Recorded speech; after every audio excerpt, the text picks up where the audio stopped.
السلام علیکم ورحمۃ اللہ وبرکاتہ۔ جی ناظرین، سامعین و سامعات، اللہ تبارک و تعالی دا نہایت ہی کرم اور فضل ہے، شکریہ ہے کہ جس مالک نے اپنے قرآن پاک دی خدمت واسطے قبول فرمائے۔ تو آئیے سورہ البقرہ دی 8ویں آیت تو آغاز کرنے آسی۔ اعوذ باللہ من الشیطان الرجیم، بسم اللہ الرحمن الرحیم۔ وَمِنَ النَّاسِ مَن يَقُولُ آمَنَّا بِاللَّهِ وَبِالْيَوْمِ الْآخِرِ وَمَا هُمْ بِمُؤْمِنِينَ يُخَادِعُونَ اللَّهَ وَالَّذِينَ آمَنُوا وَمَا يَخْدَعُونَ إِلَّا أَنفُسَهُمْ وَمَا يَشْعُرُونَ فِي قُلُوبِهِم مَّرَضٌ فَزَادَهُمُ اللَّهُ مَرَضًا وَلَهُمْ عَذَابٌ أَلِيمٌ بِمَا كَانُوا يَكْذِبُونَ۔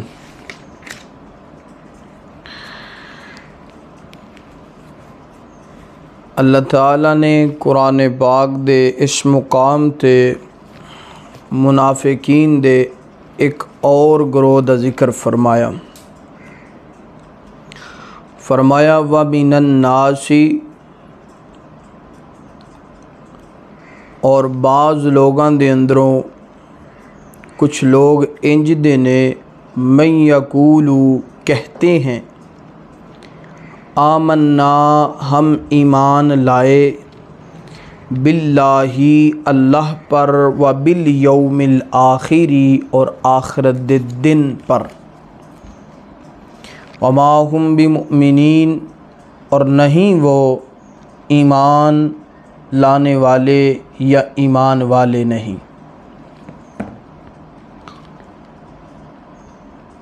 اے منافقین کچھ ایسے لوگ سن کہ جڑے مسلمانہ صحابہ کرام دی جماعت اندر بہندے تے بہ کے آندے جی اسی ایمان والے ہیں۔ اللہ تعالیٰ فرماتے ہیں کہ میں دل دی کفیت نو بھی جاننا ہے، دل دے ارادے نو بھی جاننا ہے، مینوں پتہ ہے ایمان والا کون ہے کون نہیں۔ یخادعون اللہ، دھوکہ دیتے ہیں اللہ کو، والذین آمنوا اور ایمان والوں کو، وما یخدعون اور نہیں وہ دھوکہ دیتے، الا مگر انفسہم اپنے آپ کو، وما یشعرون اور نہیں وہ شعور رکھتے۔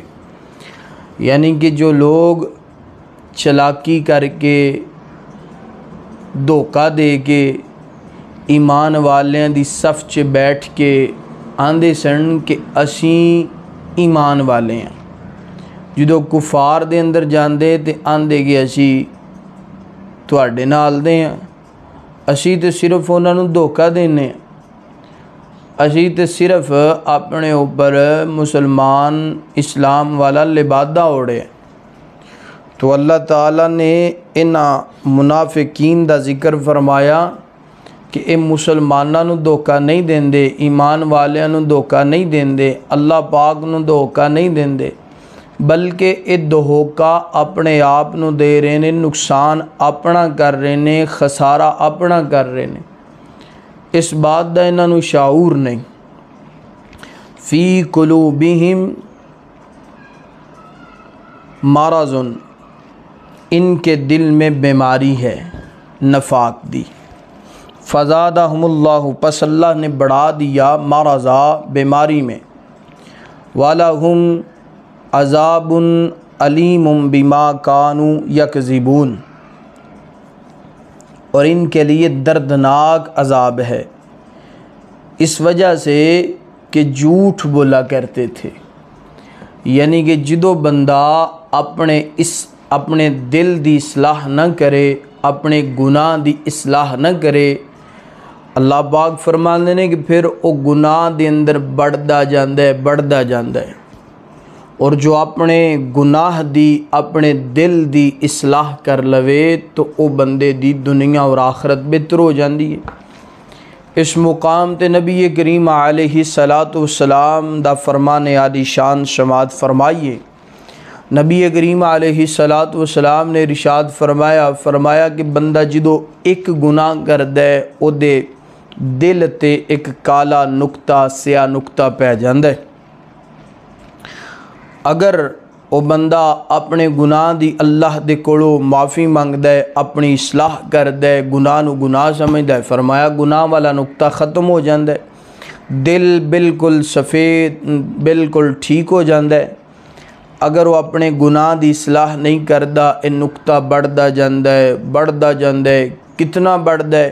آپ نے فرمایا کہ یہ پورا دل سیاہ ہو جاندا ہے، کالا ہو جاندا ہے، پھر یہ اندروں غیرت، شرم، حیا، برم سارا کچھ ختم ہو جاندا ہے، اللہ دا ادب ختم، رسول اللہ صلی اللہ علیہ وسلم دا ادب ختم۔ تو یہی چیز منافقین دے اندر سی کہ اپنے گناہ دی اصلاح نہیں کردے، اپنے گناہ دی توبہ استغفار نہیں انہوں نے کیتا، تو انہوں دا جڑا دل ہے منافقت نال پر گیا، بالکل سیاہ ہو گیا، اور منافق بندے دا ٹھکانہ جہنم ہے۔ اور دوسری بات اللہ تعالیٰ نے فرمایا کہ جو منافقین سن انہاں واسطے وَلَهُمْ عَذَابٌ عَلِيمٌ، انہاں واسطے اللہ پاک نے دردناک عذاب تیار کیتا ہے۔ کیوں؟ فرمایا بِمَا كَانُوا يَكْذِبُونَ، اس وجہ تو کہ وہ جھوٹ بولیا کردے سن، اللہ دے پیغمبر دے کول بیٹھے نے جھوٹ بولیا، صحابہ دے کول بیٹھے نے جھوٹ بولیا، ایمان والیاں دے کول آئے تو جھوٹ بولیا۔ میرے پیارے بھائیو، جھوٹ نہیں بولنا، جھوٹ بولنا منافقین دا کم ہے، منافقین دا طرز عمل ہے، اور جو بندہ مسلمان ہے، ایمان والا ہے، وہ کدی جھوٹ نہیں بولیا کردا۔ ایتھے بھی ایک پاک پیغمبر علیہ السلام دا فرمان علی شان سماعت فرماؤ۔ نبی کریم علیہ السلام دے کول ایک بندہ آیا، خدمت اندر حاضر ہویا کہ عرض کردے اللہ دے پاک پیغمبر جی میں کلمہ پڑھنا چاہنا، مگر میرے اندر کچھ خامیاں نے، وہ خامیاں دے اندروں زنا بھی ہے، شراب بھی ہے، جھوٹ بھی ہے، چوری ڈکیٹی بھی ہے، تو اللہ دے پاک پیغمبر جی منو اجازت دے دو میں زنا، چوری ڈکیٹی، شراب، جھوٹ سارا کچھ کر لیا کراں۔ آپ نے فرمایا کہ بھئی تو اسلام قبول کر، کلمہ پڑھ، سارا کام کر لیں، مگر صرف جھوٹ نہ بولیں۔ اللہ دے پاک پیغمبر نے فرمایا زنا کر لیں، شراب پی لیں، جھوٹ بول لیں، جھوٹ نہیں بولنا۔ تو صحابی بن گیا، مسلمان ہو گیا، اپنے گھر اندر چلا گیا، دل دی کفیت ارادہ بنیا چلو زنا کریے، مگر دل اندر خیال آیا کہ یار اللہ دے پاک پیغمبر نے فرمایا سی جھوٹ نہیں بولنا، صبح میں آپ علیہ السلام دی خدمت اندر حاضر ہوواں گا تو اللہ دے نبی پوچھن گے ہاں بھئی میرے پیارے صحابی کل کی کر گیا ہیں، تو میں کی دساں گا کہ اللہ دے نبی میں زنا کر گیا ہیں؟ کہندا نہیں یار گناہ نہیں کرنا۔ پھر دل ارادہ کیتا شراب پی لواں، دل اندر خیال آیا شراب پی لواں، مگر اوہی سوال ذہن اندر آ گیا کہ صبح اللہ دے پاک پیغمبر نو کی جواب دواں گا۔ ارادہ بنیا چوری کر لواں، سوال ذہن اندر آ گیا کہ صبح اللہ دے پاک پیغمبر نو جا کے کی جواب دواں گا، جھوٹ تے بولنا نہیں، سچ بولنا ہے۔ تو صحابہ کرام دے مجمع اندر جدوں میں کہاں گا کہ سنیا میں زنا کر کے آیا، شراب پی کے آیا، چوری کر کے آیا، تو میرا مقام و مرتبہ ختم ہو جائے گا۔ تو لہٰذا صبح ہوئی، اللہ دے پاک پیغمبر دی خدمت اندر حاضر ہویا، سارا واقعہ بیان فرمایا۔ اللہ دے پاک پیغمبر نے فرمایا میرے پیارے صحابہ کرام، جھوٹ تمام گناہاں دی جڑ ہے، جو جھوٹ نو چھوڑ دیندا ہے، جھوٹ نو چھڈ دیندا ہے، اللہ پاک دی رحمت نال دوسرے گناہاں نوں بھی ترک کر دیندا ہے۔ تو بندہ سب تو پہلا جھوٹ بولدا ہے، پھر گناہاں دی دل اندر پھنس جاندا ہے۔ تو میرے پیارے بھائیو، آئیے جھوٹ بولنا یہ منافقین دا طرز عمل ہے۔ دل اندر منافقت رکھنا، نفاق رکھنا منافق لوگاں دا کم ہے۔ تو آئیے قرآن پاک سورہ البقرہ دیاں جو 3 آیات میں تواڈے سامنے پڑھیاں نے، اللہ تعالی مینوں اور تانوں دے ترجمے تے تفسیر تے عمل کرن دی توفیق عطا فرمائے۔ وما توفیقی الا باللہ۔